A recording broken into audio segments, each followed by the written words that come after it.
Merhaba. Bir hafta sonraki 10 dakika sonra olan programa hepiniz hoş geldiniz After TV'ye. Hoş geldiniz. Hoş geldin yeniden Sancar. Hoş İçeriye gittin bulduk. geldin. İkinci parta geldik o zaman yine. Evet. Arkadaşlar tekrardan hoş bulduk. Artık neye devam ediyorduk? Ben Evet. de önce geçen haftaki şeyleri özetlemek istiyorum. Yani özetlemeyeceğim tabii. Onları şeyini yaparım montajda. Ama gerçekten çok etkileyici ve çok güçlü bir hikayesi var Sancar'ın. Ve onun şu ana kadar Türkiye'de yaşadığı, Türkiye'ye girdiği andan itibaren yaşadığı şeyleri izledik, konuştuk. Şimdi de İşin cafcaflı İşin kısmına geldik. cafcaflı yani spot ışıklarını üzerine almaya başladığı dönemi konuşmaya başlayacağız. Işıltılı hayatı seçtiği Işıltılı dönem. hayatı aynen. Evet. Evet Sancar'cığım. Şimdi nasıl tıp okurken bir anda tiyatrocu diyorum pardon, oyuncu oldun. Evet. Oyuncu. Şimdi başlayalım. Bu şeye geldik değil mi? Yani nerede kalmıştık? Bu oyuncularla tanışıyorduk. Evet. Birinci şarkı Şimdi- kurulmuydu. Sen Aynen. müdürüydün restoranın. Evet. Konser- Ya o aynen oradan falan işte çıktık. Ondan sonra ben bir şeyler oldu falan filan işte böyle. Şimdi benim oyuncularla tanışmam Çamlıca'da tanışmıştım. Ya başka bir restoranda çalışıyordum. Oradan işte çıktım diğer restoranda şef oldum işte yani gittim orada. E, Yani garson olarak başladık sonra şey olduk işte böyle böyle orada da çalıştım bir 6 ay falan işte bir senem böyle geçti işte. Sonra şimdi orada bizim Ahmet abimiz vardı. Ahmet abi Ahmet Taylan diyor işte avukat kendisi. Onun restoranıydı. Sultan abiler vardı. Orada Selahattin abi vardı ve bu Hakan abi vardı ve birkaç tane arkadaş daha vardı. Oyuncular geldi. Ben dedim dedim bunlar Diriliş Ertuğrul'da oynayanlar değil mi? Diriliş Ertuğrul oyuncu ekibi mi geldi? Aynen Ertuğrul'un adamları geldi işte. Alpler yani. Alpler geldi evet oradan geldi. Sonra bunlarla bir tanıştık. Ha merhaba abi nasılsın iyi misin falan. Ha biz sizi böyle izliyoruz. Yani biz Afganistan'da sizin böyle bir hayranınızız falanız filanız işte. Benim babam sizleri çok seviyor. O adamlar bir şaşırıyor. O Afganistan'da biz izleniyor muyuz? Evet izliyoruz. Benim babam da general.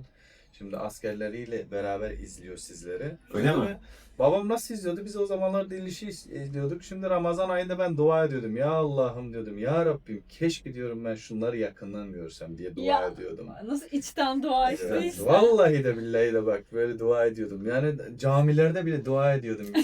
Böyle ben keşke Diriliş Ertuğrul. Gerçi ben devam etmeden önce bir şey sormak istiyorum. Merak ettim. Hı. Afganistan'da Türk dizileri meşhur anladığım kadarıyla. Önceler Hint'ti. Ondan sonra Türk diziler Kurtlar Vadisi geldi. Kurtlar Vadisi. Kurtlar Vadisi'nde Diriliş Ertuğrul geldi. O Hint filmler hepsi kayboldu gitti sonra. Öyle mi? Kimse izlemedi yani. Türk dizilerinin hastası oldu millet orada. Ama tabii bir de yapım Sonra farkları Kurtlar bizim- Vadisi'ne evet yani onu da Biliyorsun. unutmayayım. Kurtlar Vadisi'ne tercümeyle Farsçayla şey yapıyordular. Aha. Koydur herkes Polat Alemdar'ın müzikleri falanlar dindi. Arabalar siyah takımlar falan işte kim geliyor? Polat delisi hastası yani Kurtlar var. Sonra şey çıktı. Ya millet ata binip var ya bu kılıçlar Aha. sallamaya başladılar yani. böyle. Diriliş Ertuğrul'du. O çok yani Diriliş Ertuğrul bayağı bir şey oldu orada da. Çok ünlü ve popüler oldu. Sonra tanıştık işte böyle.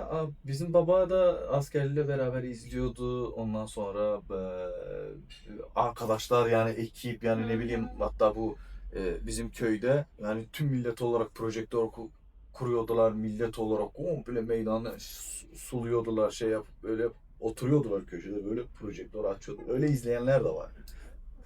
Sonra Ertuğrul birisinin Allahu Ekber diye kafasını vurur. Herkes Allahu Ekber derler ya. Önceki zamanlarda çok seviyorlar böyle dönem Osmanlı dizilerini falan çok seviyorlar işte.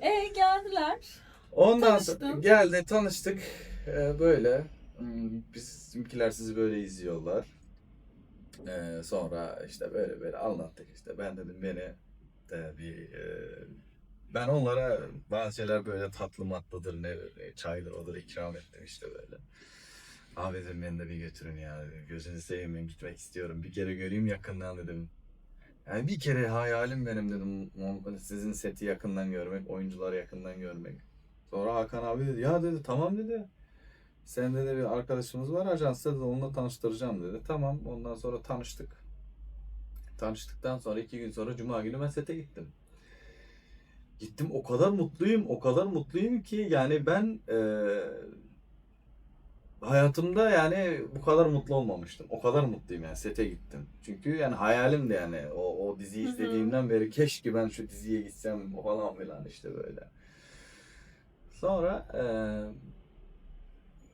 yani Hakan abiye söyledim. Hakan abi ben de şu kostümlerden giyebilir miyim ya dedim. Ben çok yani seviyorum dedim. Ya dedi tabii ki de niye giyemezsin dedi. Gel dedi. Gitti kostümcünün yanına götürdü. Bana bir tane şöyle giydirdi. Bir tane şapkayı giydirdi. Böyle halk olarak bir şey giydim yani böyle. Sonra şimdi bunlar Ertuğrul'u yani Bilge Hatun bıçakla vuruyor. Buradan herkes obanın ortasında işte o sahne. Ben de Abdurrahman'ın arkasında, Gazi Abdurrahman'ın arkasında duruyorum işte böyle. Herkes şaşırıyor yani orada. Oradan 2 saniye gözüküyorum, gidiyorum. Pardon. Şunu öncesinden söyle sonra Hakan abiye söyledim. Hakan abi dedim. Ben de dedim şu kameranın önüne falan geçebilir miyim? Bir yerlerde durabilir miyim ben dedi. Aa dedi dur Reci. Reci dedi al dedi Sancar'da bir yerlere koy ya şöyle. Tamam geç sen Abdurrahman'ın arkasına geç dedi bana. Böyle orada durdum işte böyle. Sonra ben de bir bakıyorum böyle şaşırıyorum falan filan işte. Oyun yapın böyle yapın öyle yapın diye öğretiyor. Ben de ilk sete gidiyordum yani böyle. Ama oyunculuk yani böyle çok seviyordum. Evet. Girdim. Yani orada Abdurrahman şöyle kılıcını çıkarır gibi böyle şey yapıyor işte. Bakıyor herkes şaşırıyor. Ertuğrul bıçakla vuruyor işte İlbilge Ağuston'da. Şaşırıyor. Ben orada 2 saniye gözüküyorum, gidiyorum. Onu kesiyorum, atıyorum Facebook'a. Babam paylaşıyor, sınıf arkadaşlarım falan filan derken bir gecede 35.000'den fazla bir ana takipçi geliyor. Oo. Bir gecede 35.000'den fazla takipçi Evet, geldi. takipçi geliyor Helal. bana Facebook'tan. Sonra bizim Afganistanlımız Sancar Diriliş'te oynamış, Diriliş Ertuğrul'a geçmiş falan yapmış, onu yapmış. Bu neler. Öyle bir aramalar.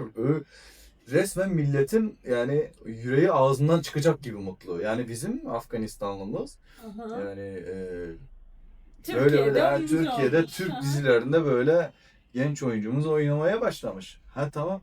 Ben bunu gördüm sabah bir kalkıyorum telefonda Samsung'lardan vardı işte şöyle bir Samsung öncekilerden yani bu Aha. 6 GB RAM'i var. Yani telefon donacak yani basıyorum çalışmıyor doğru. Donup çalıyor. O kadar cıngır bildirim geliyor ki. Yani böyle ben şaşırdım kaldım ne oluyor ya dedim böyle. Ondan sonra tamam dedim dur dedim ben bu işin peşini bırakmayayım o zaman. Sonra aradım abi dedim ben haftada 2 gün gelebilirim dedim ben gelmek istiyorum falan işte böyle ben para istemiyorum dedim işte yani isterseniz ben geleyim çok seviyorum falan. Tamam al dedi sen şeyin numarasını al onunla konuş. Sonra konuştuk işte ajanstaki arkadaşlarla bir tane arkadaşım vardı Saffet. Saffet beni her zaman gönderiyordu, yolluyordu. Sonra dedi ki tamam dedi seni Moğollara alacağız biz. Moğollara alacağız. Sen gözün biraz çekik. Çekik olduğu için Moğollar tarafına Uygun git kast. gelirsin dedi. Tamam dedim sıkıntı yok dedim. Sonra Moğollar tarafından bir hanın içinde bir kere diyalog verdiler. Sen diyalog yapabilir misin? Tabii yapabilirim. Pardon o ikincisiydi pardon çok özür dilerim ikincisiydi o. Şimdi herkes hanın içinde Moğollar kımız içiyor. Kımızın içine de zehir katıyorlar.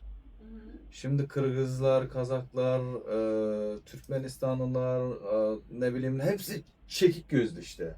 Öyle bir çekik ki Japonlara benzeyenler var çoğusu yani böyle o kadar çekik. Yani çok ciddi dursa da bile gülmüş gibi duruyorlar. Ve yüzü öyle mimik işte. Evet, evet. Aha. Yönetmen diyor ki zehir içtiniz ya şimdi diyor. Evet diyor. Şimdi öleceksiniz diyor. Adamlar böyle yapıyor. Kendini atıyor. Lan öyle değil diyor. Böyle yapacaksın. Öğretiyor ya. Biraz çevir kendini diyor. Yere at diyor kendini bir şeyler yapıyor falan filan. Ya illa bir küfür ede bir şeyler yapa ya lan delirttiniz beni falan filan. Öyle geçti işte böyle. Sıra bana geldi. Geldikten sonra ben kahve vardı şu bir arada. Kahveyi şöyle aldım. Meyve suyun içine döktüm, ağzıma aldım böyle. Sonra şimdi ben doktorum ya, zehir. Hı hı. Yani bir tıp okuduk, doktorum demeyeyim de tıp okuduk işte, yarıya kaldı Biliyorum. işte, bilmiyoruz. Ben dedim zehri içen insan nasıl olur, onu göstermek istedim işte böyle. Aldım böyle kimseye söylemeden. Ağzıma attım, durdum. 2-3-1 oyun dedim. Böyle gözlerim kıpkırmızı yapmaya, buraların damarlarını çıkarıp dize çöktüm, kendim attım, ayaklarım titretiyorum böyle, ne bileyim, vuruyorum yere. Yani şu dize çöktüğümde la diye bıraktım, ağzından püktü gitti köpük gibi. Sonra falan işte bağırmaya başladım böyle. Alın size oyuncu. O sahnem var ya abi, bir efsane gelmiş, kendim de beğendim işte böyle. İşte doğru zamanda doğru yerde olmak Evet. ve kendini göstermek böyle bir şey. Buraları çıkardım, boyunların şeylerini 1 dakika olmadan kestik dedi. Kestik dedi. Ondan sonra helal olsun lan. Niye dedi, iyi oynayan dedi oyuncuyu öldürüyorsunuz. Alın bunu devamlı dedi. Oradan bir şöyle bir mutlu oldum. Vay yönetmene bak, sen iyi oynuyor, bunu niye öldürüyorsunuz? Sonra reji geldi, sordu dedi. Yok pardon, reji sonra şey yaptı. Gel dedi, sen dedi ismi aldı. Tamam dedi, sen dedi yarın da gel dedi. Tamam, yarın da geldik. Sonra obada at koşturma sahnesi vardı. At koşturma sahnede ben bir koşturdum geldim desem de bu kısa keseyim diyorum da, ama detaylı anlatmak isterseniz öyle detaylı anlatayım. Detaylı anlat tabii canım. Evet. Evet. Şimdi sonra bir at koşturma sahnesi vardı. Birisi koşturdu geldi, yönetmen kabul etmedi. Yani çok, yani güneş gidiyor falan, nasıl yapacağız diye şey yapıyor işte yönetmen de. Ondan sonra ben de şimdi orada şeyim ya böyle, yani şey yaparım diyorum işte, yani 1-2 defa gelir giderim gibi düşünüyorum. Hiç aklımda yok yani, sonra devam edeceğim falan işte. Şimdi yönetmenle de konuşmak da yani böyle yasak. İlk önce rejiyle ya da yardımcısıyla konuşman lazım. Ondan sonra konuşmak lazım yönetmenle. Sonra durdu ya, niye doğru düzgün adam bulamıyorsunuz falan filan. Evet, ben de şöyle yaptım obada. Herkes kadın madın ne var, o kadar kalabalık ki. Sonra dedim ki hocam dedim, ben yapabilirim. Bir baktı. Ha dedi, sen mi? Sonra reji böyle bir ses çıktı böyle. Ha falan. Sonra atı gittim, koşturdum geldim. Yok hayır istemiyorum falan. Hızlı koşturacaksın. Tekrar geldim. Ay ya, iyi sen de falan hocam dedim, bir kere daha dedim. Sonra obanın en sonuna gittim. Atı vurmak da yasak orada. Ben şöyle bir, şimdi biz de 7 yaşından beri at biniyoruz ya orada, Hı hı. bizim ülkede.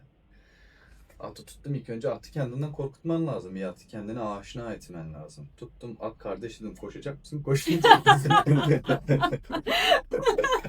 At kardeş, atın gözünün şeyini büyütmek lazım. Korkutmak lazım. Aa, ilk gözünün önce. Bir heyecanlanması lazım. Aynen. Böyle Hmm. gözünün şeyi büyüyünce o at anlıyor ki, yani tamam bu adam bana hakim diyor. Yani ben bunun dediğini yapmam lazım diyor işte. Koşacak mısın, koşmayacaksın. At kardeş diye şap tap bir şeyler şöyle yaptım. Ondan sonra 2-3-1 sultan gel dediler işte. Sancar karnına tepip göğütüne şar bir tane elle yapıştırdım şöyle atın göğütüne. Sonra şöyle sildim. Tüyü kalkıyor ya. Koşturdum abi, at bir koşuyor. Yani şapka giymiştim. O koşturma sahnede şapka giydim, şapkamdan şuv gidiyor rüzgar. O öyle. Durdurdum. Evet dedi, işte böyle koşturacaksın. Bir daha dedi. Bir de 16 kere aldılar beni öyle işte. Hem oradan hem buradan hem oradan her yerden aldılar. Çok iyi oldu. En sonunda sarı saçlı bir tane abi vardı. Unuttum ismini. Geldim, lan dedi, ata ne yaptın dedi. Abi bir şey yapmadım dedim ya. Yok dedi, sen bir şey yaptın. Oğlum söyle dedi, ne yaptın dedi ya. Atayı inceliyor, ne yapmış acaba atı falan dedi. Ben de akılda kaldı. Tüyü şöyle sildim ya, tüyünü. Ben azıcık şap vurdum, işte tüyü kalkıyor işte, ya da neyle şap. Yani atı vurdum. Yok be, vurmadım ya, karnına teptim geldim işte böyle dedim ben de. Ondan sonra sonra helal olsun, o sahneyi bitirdik. Sonra geldi reji, yanıma koştu geldi. Sancar, sen dedi kendin gibi at koşturabilen insanlar getirebilir misin dedi. Evet dedim, getiririm dedi. Tamam o zaman dedi, biz ajansla konuşacağız dedi, sen bir şey yap dedi. Sonra şeyle konuştuk Saffet nasıl olacak böyle falan filan işte, getirebilir misin? Evet getiririm. Tamam sen getir o zaman, sen şey yap dedi işte, çekik gözlü olsun hepsi dedi. Facebook'a dedim. Arkadaşlar merhaba, nasılsınız, iyisiniz? Ben şu an Diliş Ertuğrul'un şeyindeyim, ajansındayım falan filan. Oradan bir paylaşım yaptım. Yani bize şey lazım, atçı varsa böyle. Bana bu numarayı yazın. Abi paylaştım, 16 dakikada numarayı sildim. Öyle bir arayanlar, öyle bir mesaj atanlar, öyle bir resim atanlar, manyak gibi atıyorlar. O kadar Sancar abi ben varım, Sancar abi ben al, Sancar abi beni götür. Herkes yani dizinin hastası. Dizinin hastası abi. Sonra yani onların içinden aldım. %100 geleceğim mi? Evet geleceğim. 25 kişi falan seçtik işte içinden. 25 kişi seçtikten sonra sabah oldu. Sabah olduktan ben 27 kişiyi seçtim. 2 kişi gelmedi. 25'ini götürdüm işte. Götürdükten sonra dediler ki bu kadar bütçe vereceğim. Yani ilk önce dedi şimdi bir ajansla biz anlaşma yapmıştık. Yani 2 gün gideceksin.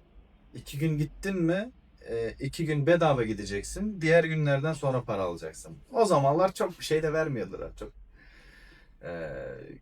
dolar da çok uygun olduğu için bir 50 TL falan işte yani böyle düşün. O zamanların parasını diyorum yani 50 TL falan. Tabii kaç sene öncenin. Aynen Tabii. kaç sene öncenin aynen. Sonra o ama 50 TL de güzel paraydı abi.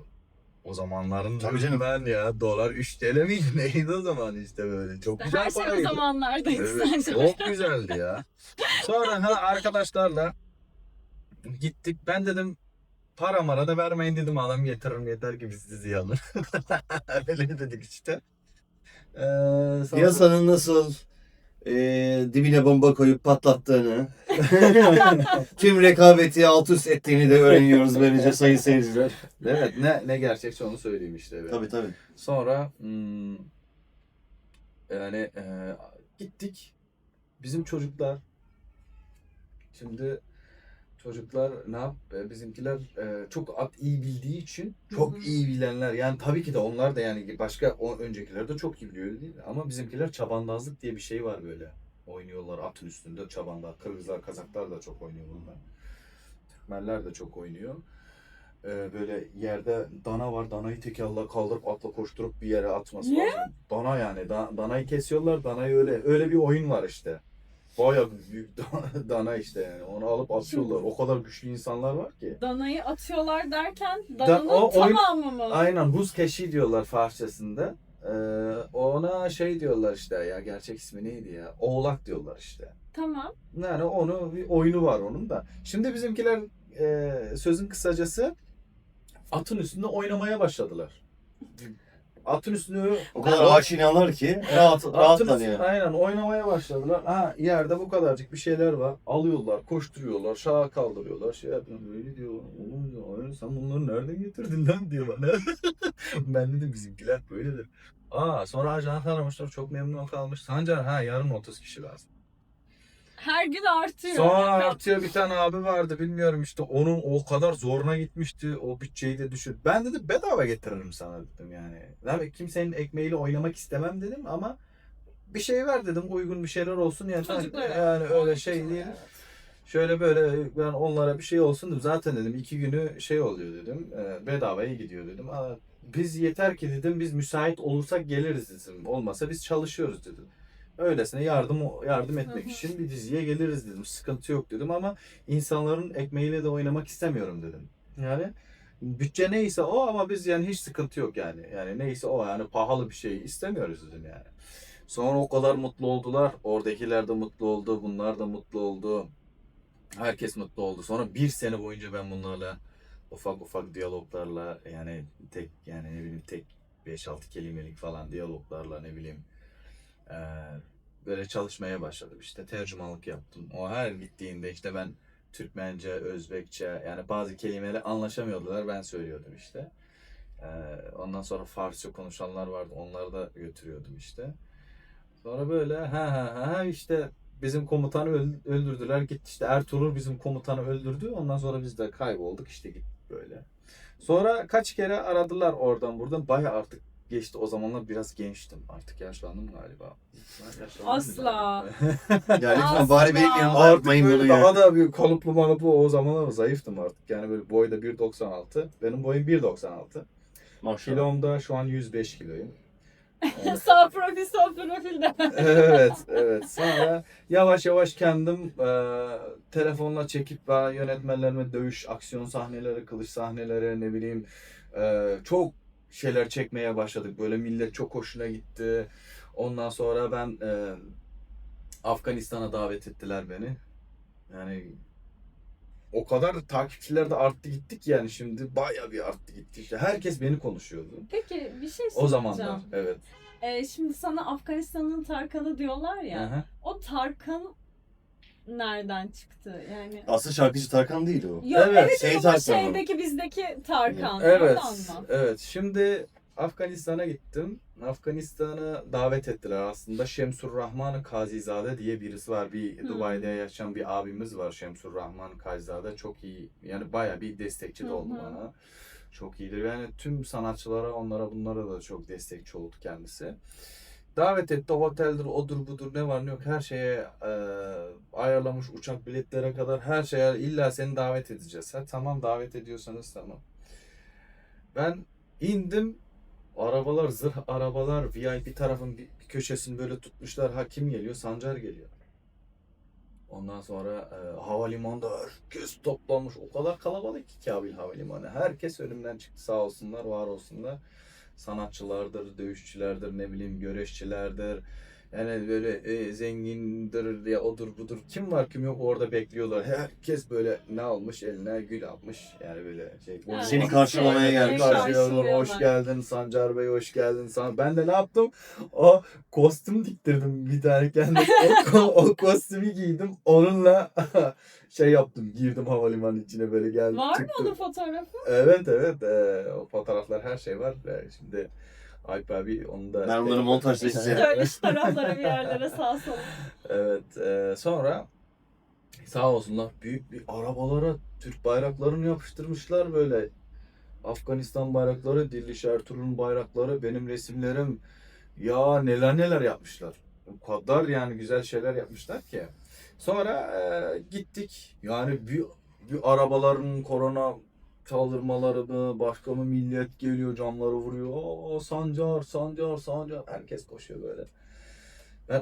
Ben şok oldum yani. Ben dedim Allah Allah bir sene içerisinde ne oldu bana ya böyle? Allah'ım sen benim dualarımı mı duydun? Ne yaptın? Ne ettin? dedim. Sıfırdan kahramanlığa yükseliş hikayesi olmuş Evet. bu resmen. Evet. Sonra babam da çok mutlu oldu. Yani babama buradan selam gönderiyorum. Çok Biz de seviyorum selam kendisini. yolluyoruz. Bizden de selamlar, saygılar. Aileme de selam gönderiyorum. Çok seviyorum onları.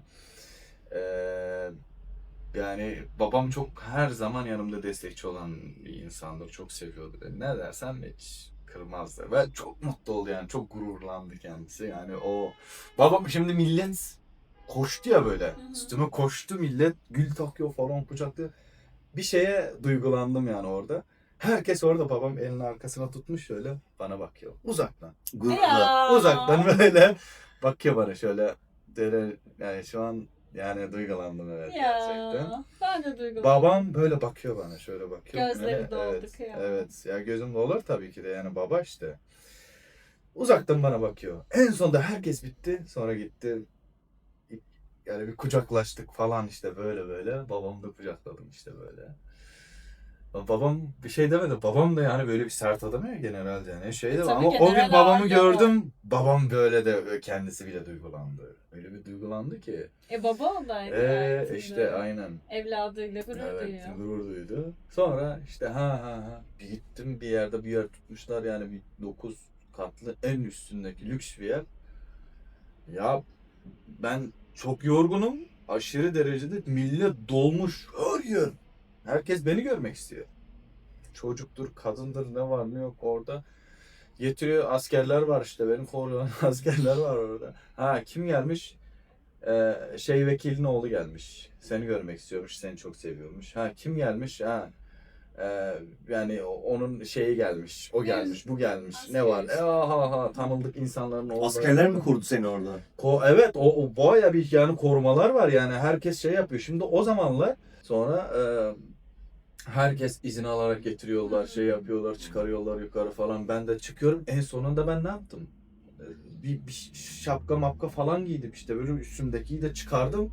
Tanınmaz olarak Ya dedim bana dedim bir böyle 2 araba 3 araba lazım değil dedim. Tek araba tamam, bir tek adam tamam. Ben Şems abiyle konuştum, dedim ya abi ne yapıyorsun dedi. Yapma şöyle ya. Çok göze batıyorum dedim ben. Çekiniyorum, korkuyorum dedim işte. Sonra Şems abi dedi ben de korkuyorum dedi. Sen sana bir şey olursa ben ne yapacağım sonra dedi. O baya yani o zaman çok yetkisi var adamın da o zamanlarda, onun da. Şimdi orası Kabil tarafı, onlar taraf Mezar Şerif, Anhoy'dur, Cevizlican'dır, ne bileyim başka çok o taraflar bize, çoğusu bize ait yani, baba çok tanınıyordu o taraflarda. Zaten her yerde tanınıyordu Afganistan'da. Sonra sabah oluyor. Ha, bu TV seni çağırmış. Yani mesela ATV, TRT gibi bir şeyler mesela, onun gibi Televizyon kanalları seni çağırıyor. televizyon kanalları çağırıyorlar. İşte Tulu çağırıyor, ne bileyim ya çok isimli var da yani hepsi çağırıyor. Ha, sabah 8'de. Lütfen burada olun. Lütfen burada olun. O neler neler yani. Bayağı bir yani çok sonradan bir hastalandım gerçekten de. Çok fena hastalandım. Ama söylesem çok söz var. Şöhret hastalığı nasıl olmuş sence? Evet. Sonra sağ olsunlar millet, oradakiler. Yani bizimkiler bir kahraman olup da bir ülkeye gittin mi çok severler. Bir de yurt dışında iyi bir şey yaparak gidersen çok sevinirler. Çok iyi karşılarlar. Yani Afganistan milleti çok dürüst ve çok iyi insanlardan. Yani böyle hemen inanan insanlardan. Bir şeye inanıyor yani. Mesela ben ilk geldim inandım mesela. İnandım değil mi? Bizde de öyle şey yani. Bir söz verdim, o sözünde durur zaten. Sıkıntı yok ama yurt dışına çıktılar mı bir değişiyor insanlar yani, böyle bir ben ona şaşırıyorum. Yurt dışına çıkan insanlar değişiyor işte böyle. Ha, sonra Mezar Şerif'e gittim uçakla. Orada da aynı şekilde öyle bir, yani kısa keseyim. Orada da öyle bir karşılama oldu. Bayağı oradan da çağırdılar, TV'ler falan filan. Ha, evde bir ay gibi kaldım. Kaldıktan sonra annem falan kardeşler gezdik ya millet, dışarı çıkamıyordum, ben dedim ya ben artık dedim gideyim buradan. Sonra tekrar Türkiye'ye geldim. Çok iyi oldu. Türkiye'ye geldim. O kanallara çıktıktan sonra buradakiler daha da coştu. Burada baya vardı önceden Afganistan ama şu an o kadar yok. Çoğusu bilmem ne taraflara gittiler artık. Deport mu olduğunda çoğusu, bazıları da Avrupa'ya gidenler var işte böyle çalışanlar vardı. Artık gidiyor mesela, Zeytinburnu'na gezemiyordum. Ama şu an bakıyorum yok. Herkes gitmiş yani. Ama üzüldüm biraz. Seviyorum onları. Hepsini seviyorum. Canlardır yani. İyi yani, çalışan insanlardır. Çok çalışandır. İşte Afganistanlılar şöyle söyleyeyim, çok iyi çalışan insanlardır. Şimdi Afganistan'da kaç tane ırk var? Peştunu var, Tacik var, Hazara var, Özbek var, Türkmen var, Beluç var, Aymak var, Tatar var, Sadat var, Arap var. Yani bayağı bir 12-13 tane ırk var orada. Yani hepsi şimdi bana diyor ki, birisi bana soruyor mesela Türkçe konuştuğum zaman, diyor ki sen nerelisin, ben Afganistanlıyım. Yok diyor, be şaka yapıyorsun diyor. Sen olamazsın diyor Afganistanlı diyor. Niye dedim? Ya Afganistanlılar esmer olur diyor. Ben dedim yap diyorum, Afganistan'da tek dedim öyle yok dedim, Afganistan'da kaç tane ırk var dedim yani. Bayağı mesela Türkiye'nin içinde Türk var, Laz var, Çerkez var, Tabii. Kürt var mesela. Onlar gibi. Orayı da öyle düşün. Her ülkede öyle var. Yavaş yavaş sonra burada şey yaptım mesela. O zamanında Suriye, Afganistan diye çok konuşuyordular her yerde işte böyle. Yani o zamanlar çok üzülüyordum. Niye? Yani bir kişi yanlış yaptığında herkes kötülüyordu insanlar. Herkes kötülüyordu. Sonra bir tane bir video paylaştım ben böyle. Farsça'da arkadaşlar merhabalar. Yani sınır dışından gelmeyin, kaçak yollarla gelmeyin. Her ülkeye gittiğinizde onların kanununa göre yaşayın. Onların kültürüne göre yaşayın. Kötülük yapmayın. Eğer biriniz kötülük yaparsanız buradaki aileler, çocuklar var, onlara da zarar verir. Herkese Çok zarar güzel verir. şeyler, aynen. Tabii Çok ki. güzel şeyler böyle şey yaptım. Paylaştım. Ondan sonra bir gün hanım vardı. Onun arkadaşları vardı. Yönetmendi. O şey yaptı işte. Almış, paylaşmış, arkadaşlarına göndermiş böyle. Sağ olsun. Ondan sonra bir baktılar, Afganistan'ın Tarkan'ı böyle haberlere paylaştılar işte böyle. Yani yavaş yavaş yükseldik işte. Sonra işler falan takipçi yükselmeye başladı. Sonra reklam işleri yapmaya başladım. Fabrikaların reklamını yapmaya başladım. Hastane reklamları. böyle tanıdık arkadaşlarım vardı bizimkiler. Yani reklam demek istediğim şu ki yani tanıtım diyelim mesela. Bir şeyler tanıtıyorsun falan işte bana ihtiyacı olan bizimkiler vardı Hı hı. mesela. İhtiyacı olanlara gidiyorduk, yardımcı oluyorduk ama bir bakıyordum ki her yerden onaylı mı, güzel mi, iyi mi, o mu, o mu diye. Sonra bir kendim bir dönem tarzı bir şeyler yaptık. Dövüş sahneleri, ondan sonra ne eğitim falan aldım işte. Aksiyon çok severim. Baya bir vurma falan bu işte görmüşsünüzdür. Onun tarzı bir şeyler yapmaya başladık. Sonra 2023'te bir tane dizide oynadım. Bizim Farsça dizide başrolde oynadım. Beni Evet. başrole aldılar. Hatta- Hatta bizim okuduğumuz zamanlarda Evet Evet. hatırlıyorum ondan ben. sonra Derslerine Ben az mı gelip- uğraştım yönetimle senin için. Evet. evet ondan, Bilemezsin Mezun diye. etmeyeceklerdi. Evet.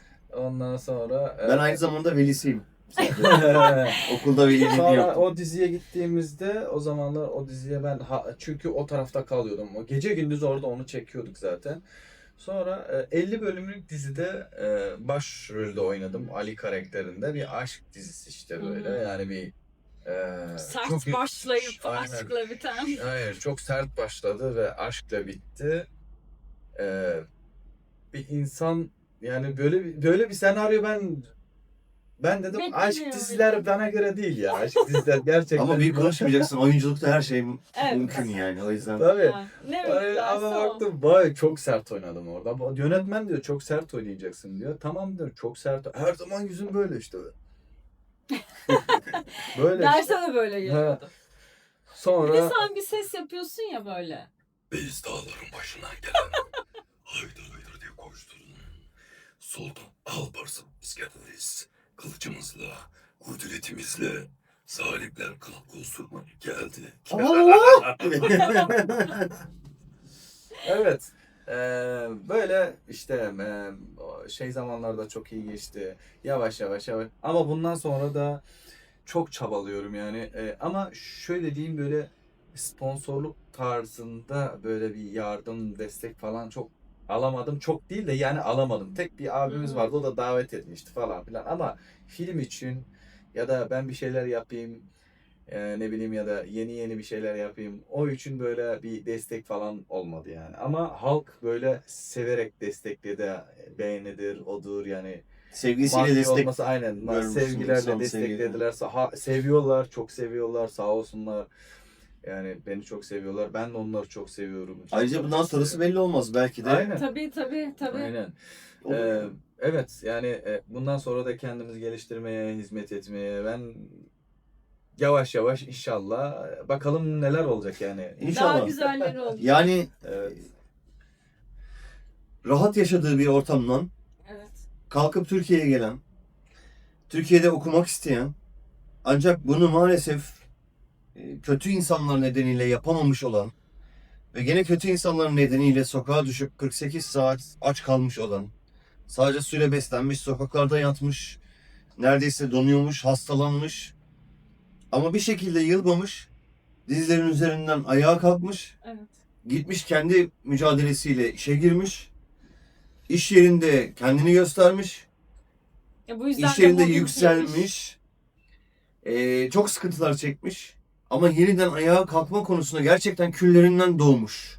Yani bu büyük bir başarı Sancar. Hani geçen videolarda da söyledim ya, başka bir ülkeye gidip o ülkenin Evet. izini, dilini tam bilmeden oraya adapte olmak Zor. Şimdi çok. bugün geldiği noktada İşinde gücünde. işinde, gücünde, oturmuş ailesinde Evet. yani başarı hikayesi budur işte.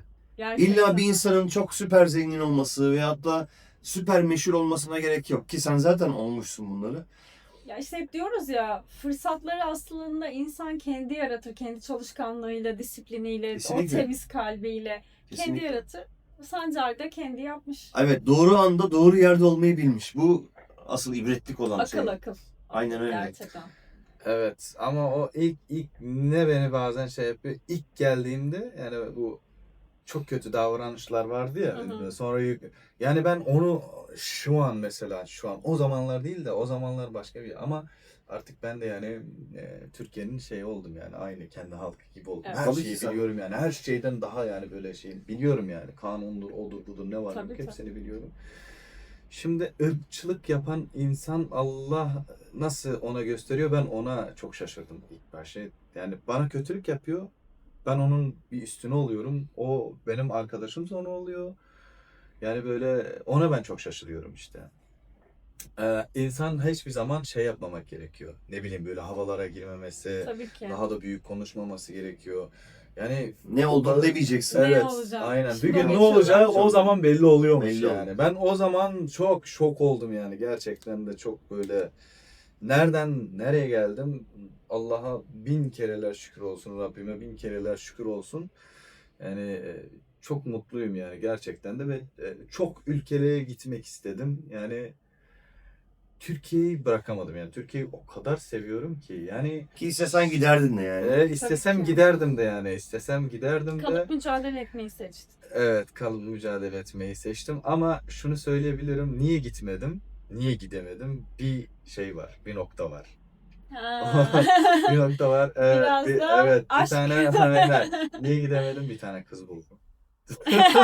Ona kız buldum Evet. demeyelim de Sancar'cığım. Evet, evet. Aşık oldum. Ne Evet. daha romantik olur. Evet, aşık oldum işte öyle bir güzel bir kıza bir koronanın ilk zamanlarıydı ama onu artık yani onun hikayesi ayrı onu üçüncü Onu part onu başka. başka bir zaman onu 3-5 yani. aynen onu 4-5 Başka ay bir sonra zaman. Sancar'ın hikayesini dinleyeceğiz diye sonra geleceğiz. Tek şu kadarını anlatabilirim ki 6 sene beraber o gezdik işte yani yedik içtik birbirimizi tanıdık.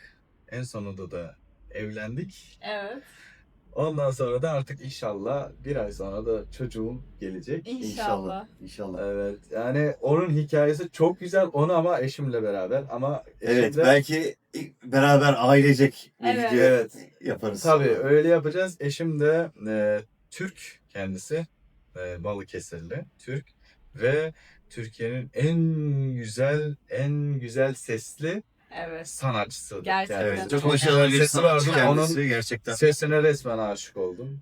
Yani o kadar yani şey oldum ki yani etkilendim ki. Yani o tanışma sürecimiz çok iyiydi yani böyle. Çok hem komedi tarzı Ben hem onu çok da biliyorum. güzel. Bize şeyden anlatmıştı hatırlıyor Tamam musun? ama o sonraki Evet part. sonraki O sonra sonraki artık part. yani O artık evet. bir sonraki videoda diyelim. Aynen. Daha ilerleyen zamanlarda Evet. bu konu affedersiniz. İlerleyen zamanlarda bu konu devam etsin. Tabii devam etsin ama benim hikayem şimdi Türkiye vatandaşları da eğer bu videoları görürse ya Türkçe bilenler görürse ya bu adam nereden ne yapmış ne etmiş ta oraya gelmiş hatta oradan evlenmiş artık böyle hayatını bile kurmuş diye nasıl yani çok şey gelir yani. İbretlik diyoruz. biz ama. Gerçekten Güzel. öyle. Örnek bir hayat. Evet, Aynen. evet. Yaşadığın şey. Evet. O zaman bu ama bu böyle kalsın şimdilik söyleyeyim. Evet. Tabii ki de arkadaşlar After TV'yi takip etmeyi unutmayın ve abone olmayı unutmayın. Yağmurcuğum diyor ki bildirime de basmıyorlar. Zengule diyorlar işte. Zengule. Aynen. Çok güzel hikayeler var. Başka hikayeler de var. Yani anlatacağım var. Afganistan'la ilgili, milletiyle ilgili ve Afganları desek yani ırkları desek onlar hakkında anlatacaklarım var. Ama şunu söyleyeyim ki üçüncü benim partım ama o bir 2 ay sonra diyelim, 3 ay sonra. Ya ben diyelim. şöyle söyleyeyim. Hı hı. Şimdiye kadar yaptığımız 2 part aslında 4 part gibi falan olacak. Bence de. Yani aslında yani 2. bölüm, 3. bölüm demeyelim biz en iyisi. Hı hı. Çünkü o montaj masasında bazı şeylere uzayacak yani. Tabii. Makas Ya ben şu an atabiliriz. en azından şuradan şu 2 seanstan 3 video çıkacak diye düşünüyorum. Hı hı. Hani montajcı ben olduğum için. Hani part 3'ü yaptık zaten. Şu an part 3'ün sonundayız. Evet. Evet. Dolayısıyla bundan sonra part 4, part 5 artık kısmet. Tabii. Nereye kadar giderse yaparız. Tabii ki de. Çok güzel hikayelerimiz var ve şunda karar verdik arkadaşlar ve biz yani Alp abiyle Yağmurcum'la bir seyahatleri de artık Evet. çıkacağız. Yurt Evet. dışından gelenler olursa bilmediğiniz yerler varsa oralarda size tanıştıracağız. Ve sizleri çok seviyoruz. Unutmayın benim en mükemmel olacak bir sürprizimiz var. Onu da sonradan söylüyoruz. Ama lütfen sizden ricamız Videolarımızı alıp paylaşın, hikaye paylaşın, linklerini paylaşın.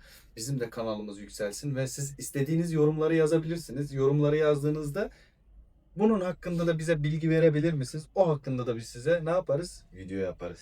Özellikle videolarımızı beğenmeyi, paylaşmayı ve yorum yazmayı unutmayın. Tabii. Zengül. Çünkü Zengül'e Basmayı unutmayın, evet. çünkü gerçekten bunlar bize destek olacak olan şeyler. Eğer bizim anlattığımız şeylerden hoşlanıyorsanız, ilginç hayat hikayelerinden hoşlanıyorsanız ve belki daha sonra ilerleyen zamanlarda ilginç geziler, ilginç yemekler, İştahlı bir ekip. canlı bir kanal olacağız. Şimdiden söyleyebilirim bunu. Lütfen beğenmeyi, paylaşmayı, yorum yazmayı, Zengül'e basmayı, bildirime basmayı, takip etmeyi unutmayın. Zengül. Aynı zamanda şimdiye kadar söylemediğimiz bir şeyleri de söyleyelim. Hep unutuyoruz, atlıyoruz. Diğer sosyal medya hesaplarımızı da takip ederseniz videonun sonunda göreceksiniz hepsini. Çok seviniriz. Evet, Instagram, TikTok, Facebook, bunları da YouTube hepsini takip etmeyi unutmayın arkadaşlar. Teşekkür Ve kapanışı çiçeğimiz Yağmur'a bırakalım. O Kendinize zaman- iyi bakın. Benden bu kadar. Evet. Görüşmek üzere efendim. Ben çok haber spikeri gibi kaldım. O kadar lafın üstüne diyecek bir şey bulamadım. O zaman tekrar görüşürüz. Teşekkürler, iyi günler.